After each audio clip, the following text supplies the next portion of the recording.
and welcome back to ContraPeso Noticias. We're glad you're joining us broadcasting live from Chiapas, Mexico. I'm Ana Acevedo. We begin this morning with the latest national headlines and the stories making news across the country. The Mexican spirit spilled into the street of Mexico City and found its epicenter at the Angel of Independence, once again transformed into the ultimate shine of usurpation. Following Mexico's victory over South Korea in the 2026 World Cup, thousands of fans poured into Paseo de la Reforma with an energy that seemed impossible to contain, as if Luis Ramos' goal has ignited a collective fire that could not be extinguished. The sound of car and motorcycle horns set the rhythm of the celebration as crowds marched forward chanting in unison, Mexico, Mexico, Mexico. The Angel became a massive public stage, complete with live music that added to a distinct Mexican flavor and punished to excitement to ever-greater heights. Foreign visitors watched with a mix of amazement and amusement as they encouraged the sea of green forming the city. Some abandoned their plans to reach the monument after being overwhelmed by the crowd, while others, beers in hands, happily joined the spontaneous street party.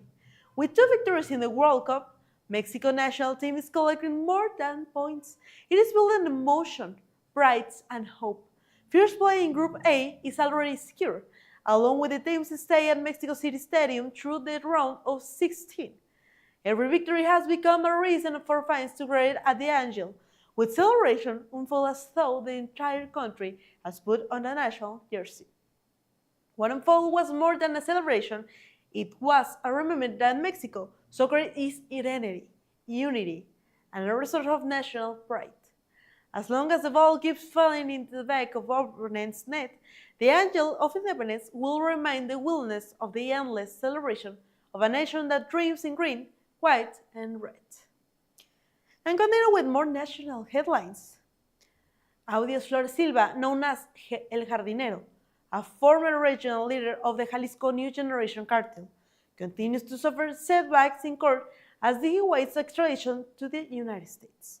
The man who once controlled key territories across Zacatecas, Guerrero, Nayarit, Jalisco, and Michoacán, now finds himself trapped in a legal maze that appears to be closing him around him. His latest attempt to delay the process through a federal jurisdiction was rejected by 4th District Criminal Court Judge Daniel Marcelino Niño Jimenez in the state of Mexico. Flores Silva argued that he had been left defenseless, isolated from communication, and deprived of legal representation during a hearing held on May 1st. He also claimed that he was informed verbally about a 60-day deadline rather than through proper notification. The judge was convinced. Instead of accepting those arguments, he transferred jurisdiction of the case to the 16th District Court in Mexico City. That court not only accepted the case but also held a previous proceeding, effectively validating the action already taken. The message from the court appears clear. There's a little appetite for creating legal loopholes for a defendant facing drug traffic and money laundering charges in the United States. Claims for procedural violation are increasingly being viewed as part of a last-minute legal strategy rather than a completing defense. Meanwhile, Flores Silva remains incarcerated at a maximum security multi-plan operation, which his chances of avoiding extradition steadily diminish. At least in this chapter, Mexico's justice system appears determined not to become a safe haven for fallen cartel leaders. El Jardinero may continue following legal motion, but all signs point toward a bitter harvest. Extradition is drawing closer, and the exits are closing one by one. And Donald Trump is once again demonstrating that consistency is not exactly his trademark. During the G7 summit of friends, he suggests that the world would rather not have the UMSCA, the very trade agreement he signed himself. Hillary softened the remark by saying he might ultimately support it, but the message was unmistakable. In his view, trade agreements are optional, even when they own been a significant portion of North American economy. The contradiction was become familiar. While members of his team continued negotiating rules of origin, tariff, and review timelines, Trump maintains that the United States performs better without major trade deals. It is a message that confused not only America's trading partners, but often members of his own administration. Yet bilateral discussions with Mexico continue, while Canada has largely been punished to the sidelines, as though the UNSCA were an agreement between two countries instead of three. For Mexico, Economy Secretary Marcelo Ebrard has sought to be clarified to the discussion. He points that 85% of Mexican export enter the United States tariff-free because of the agreement. Ending it, he argued, will amount of economic self-destruction for all parties involved. But still, uncertainty remains a major concern. July 1st is not expected to be a dramatic conclusion, only rather round of annual review that prolonged negotiation and create challenges for long-term investment planning. The issue is not that the UNSCA faces an immediate threat. And now, we go out to a short break.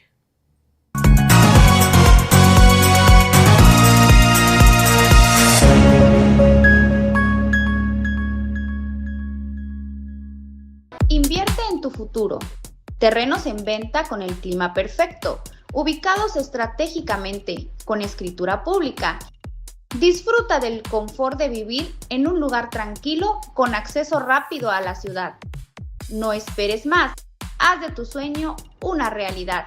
En Inmobiliaria Roca, más que inmuebles, decisiones con valor.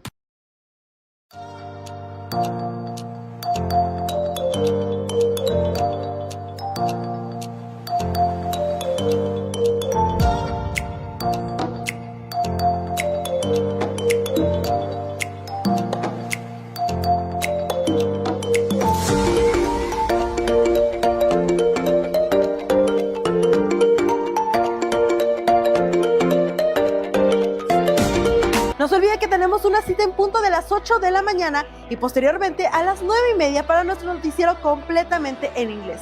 Soy Ana Acevedo y no olvide que esto es ContraPeso Noticias.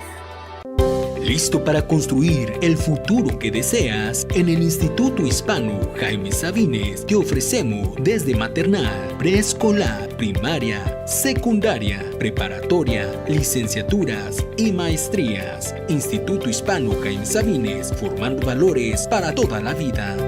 Hace Impacto tiene la solución más sencilla y rápida que te puedas imaginar. Olvídate de complicaciones y maquinaria pesada.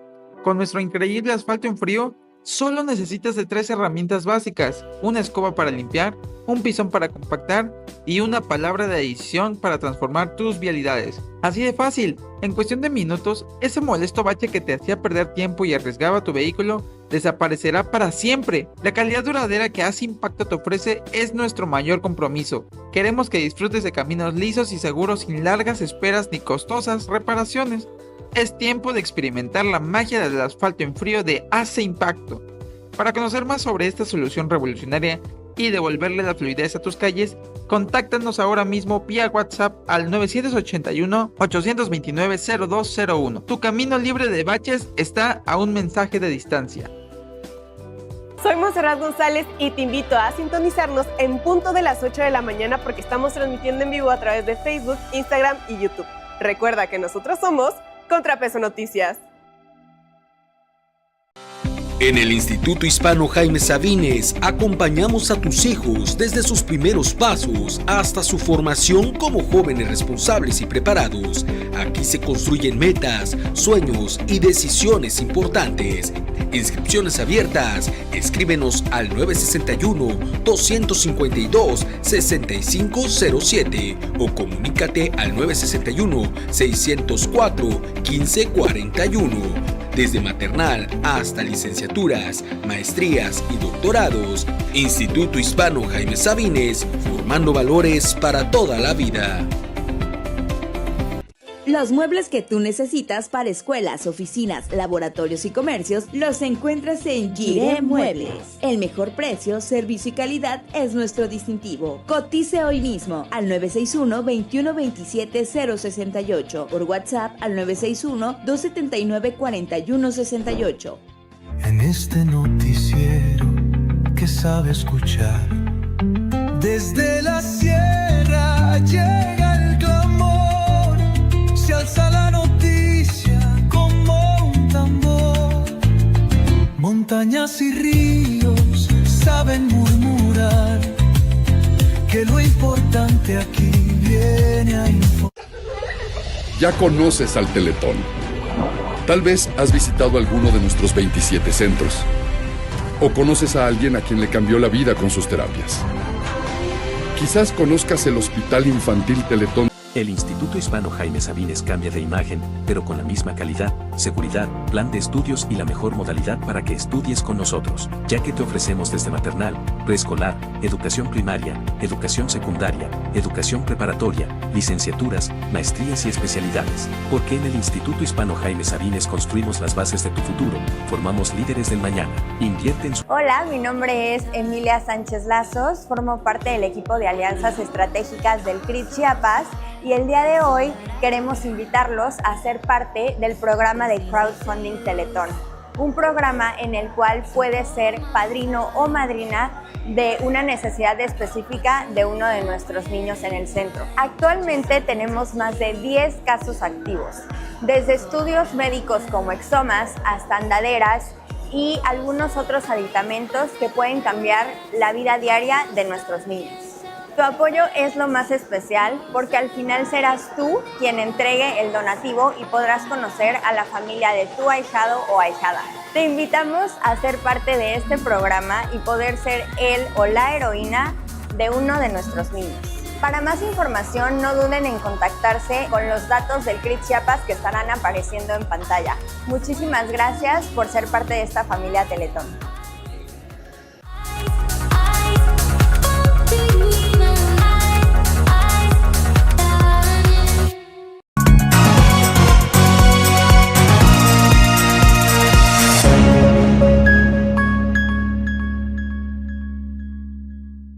Invierte en tu futuro. Terrenos en venta con el clima perfecto, ubicados estratégicamente, con escritura pública. Disfruta del confort de vivir en un lugar tranquilo con acceso rápido a la ciudad. No esperes más. Haz de tu sueño una realidad. En Inmobiliaria Roca, más que inmuebles, decisiones con valor.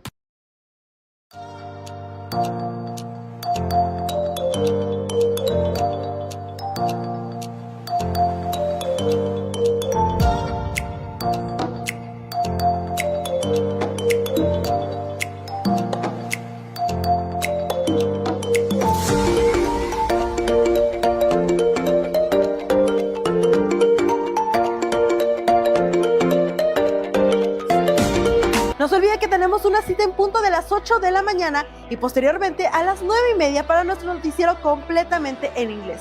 Soy Ana Acevedo y no olvide que esto es ContraPeso Noticias. Listo para construir el futuro que deseas en el Instituto Hispano.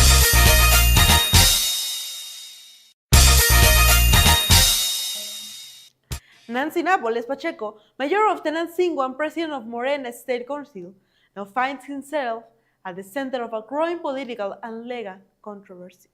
Prosecutors in the state of Mexico accuse her of staging her own kidnapping alongside her husband, her brother-in-law, and 3 other individuals. Nápoles, however, strongly rejects those allegations. He says that she is an honorable public servant with nothing to hide, and claiming that the case is part of a broader political effort to discredit her. The confrontation is direct and increasingly intense. A state prosecutor alleged both a fabricated kidnapping sketch and financial misconduct with the municipal government.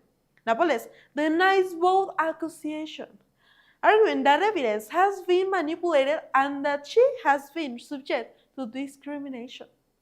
She is also demanding that State Attorney General José Luis Cervantes personally oversee her case. According to her account, prosecutors distort the information she voluntarily provided and build a politically motivated narrative using willness. She maintained the investigation is driven more by political interest than by facts. And now, continue with more news from the peninsula. But La Marquesa has once again become the scene of a horrifying discovery. Officers from Mexico National Guard and the State of Mexico Security Secretary undiscovered two clandestine graves in the Valle of Los Venados area of Ocoyoaca.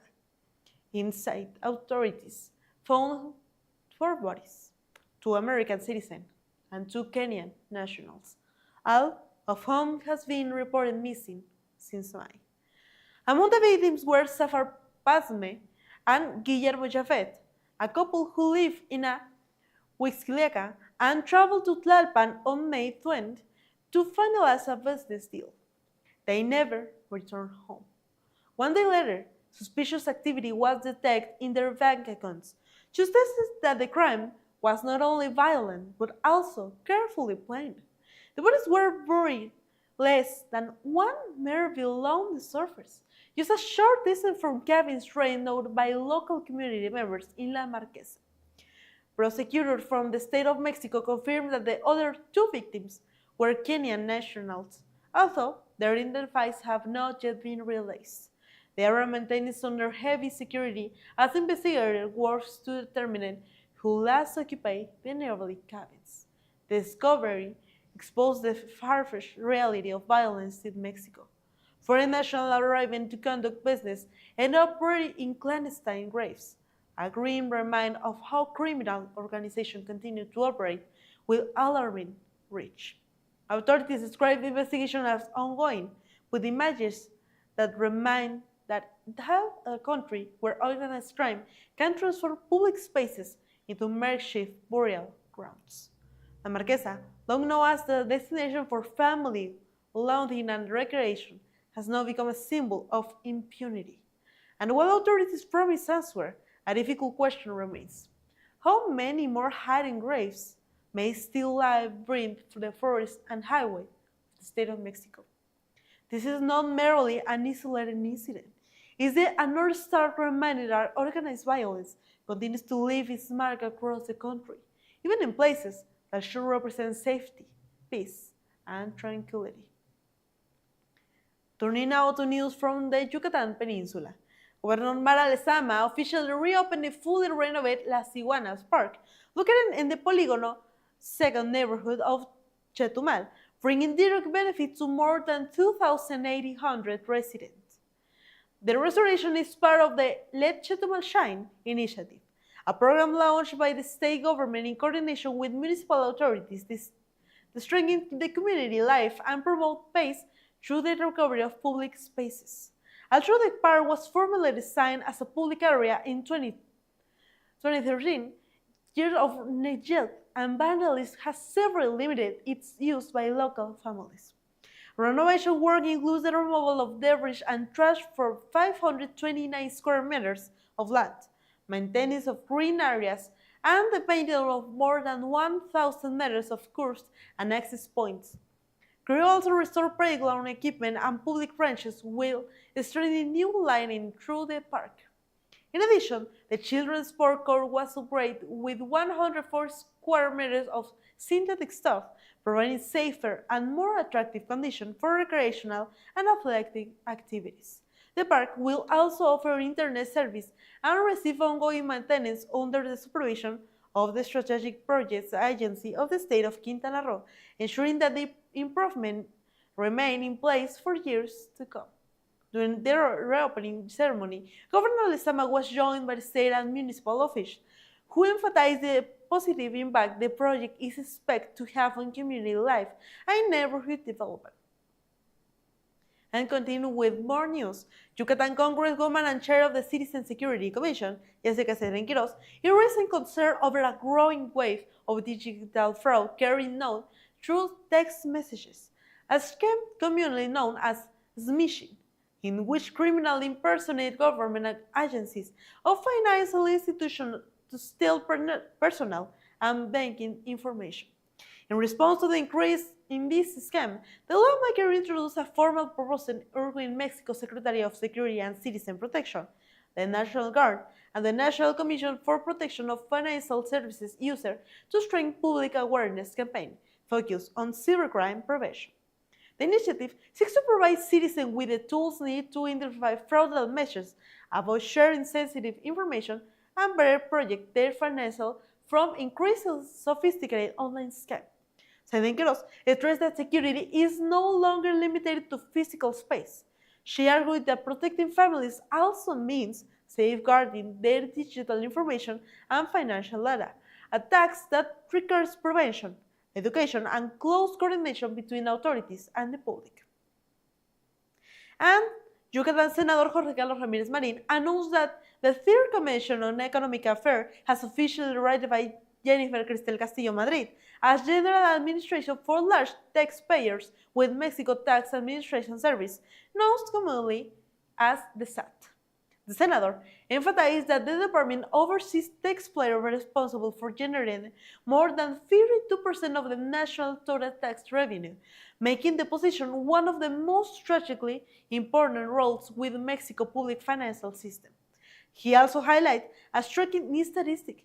Just 0.002% of taxpayers in Mexico contribute more than half of the federal government's annual revenue. According to Ramirez Marin, that reality underscores both of the importance of the office and the responsibility entrusted to Castillo Madrid. The senator expressed confidence that the newly appointed administration will carry out her duties with professionalism and commitment. He noted that her proposed agenda addressed several of the country's most pressing fiscal challenges, including reducing excessive bureaucracy in tax audits, increasing target reviews, strengthening enforcement against fraudulent enforcing operation and tax evasion schedules, and improving communication and certainty for individuals and business that comply with their tax obligation. Ramirez Marin added that these measures are designed to create a more efficient and transparent tax system while ensuring that enforcement effort focuses on those who deliberately seek to avoid their fiscal responsibilities. And that brings us to the end of our national coverage. Thank you for trusting us to keep you informed. Have a wonderful day, stay safe, and we'll see you soon. Remember, this is ContraPeso Noticias.